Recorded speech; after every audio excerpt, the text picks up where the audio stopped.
luck. But do you find, Frank, I'm being rude to interrupt because I'm curious to lean in on here, and I think our listeners would be too.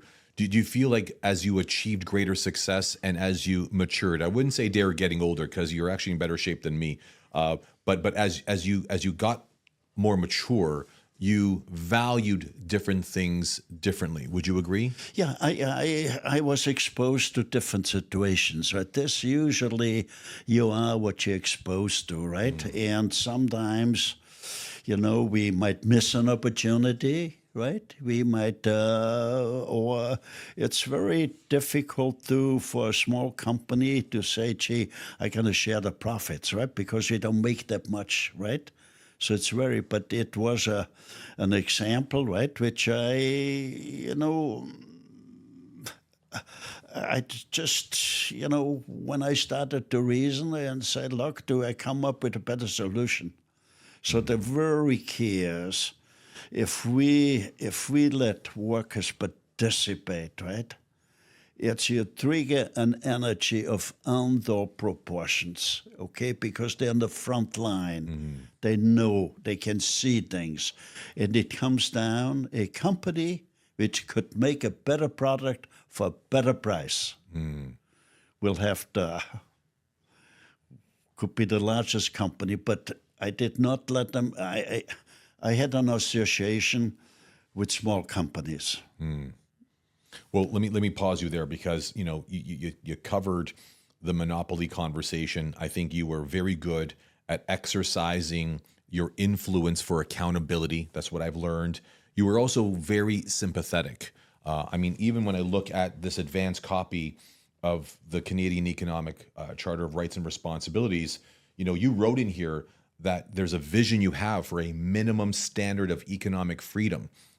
Every standard begins with a vision. And the vision you have for every Canadian is that after a Canadian has worked for 30 years, and I quote you, they should be able to own their own house or condo, mortgage-free.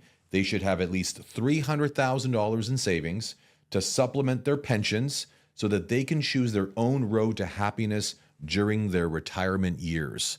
Well, when did you come up with that vision, those numbers, that parameter? Well, it's, most of the time you hear motherhood statements, right? With no backup, no thing here. If you make a statement, you say, what's the minimum?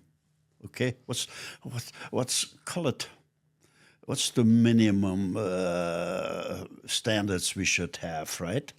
Okay, so the minimum would be, if a Canadian man or Canadian woman work for 30 years, they should own their own home. Might it be a small one or a condo, mortgage-free, and should have $300,000 in the bank so they could supplement their pensions and choose their own road to happiness for the later years. It's a shame that our senior citizens live in poverty and live in fear to be hungry, huh? So we have advanced with technology and we gone backwards, right? Because we overregulate. Well, I think regulation, as much as it will require some courageous and precise acts of power from politicians, what I love about the Canadian Economic Charter that you've authored is that it's a vision. That's what I'm getting to. You had a vision for those who worked for you around the world, a minimum standard of achievement, a minimum standard of debt-freedness, so that they had a minimum standard of freedom of personal rights and choice and power. And I think that that's not only courageous and not only creative, but I think that was very compassionate of you, Frank. It is,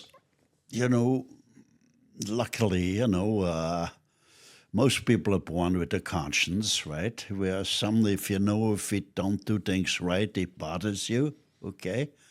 And then when you get, like I said early on, when you be younger, you hustle to make some monies that you can live in dignity. And when you get older, you do sit back a bit and say, sometimes on a weekend when I went for a walk on my farm, I had a forest where I sit down on a tree stump or on a stone and count my blessings that you do get. Say, can you Can you make a contribution to a better world? And I think it's so important to have a purpose. To have a purpose. Can you supplement that people have a better life? The living standards are higher. We're going to get philosophical in the tail end of our conversation, if you don't mind, because I've really just enjoyed a conversation with you today.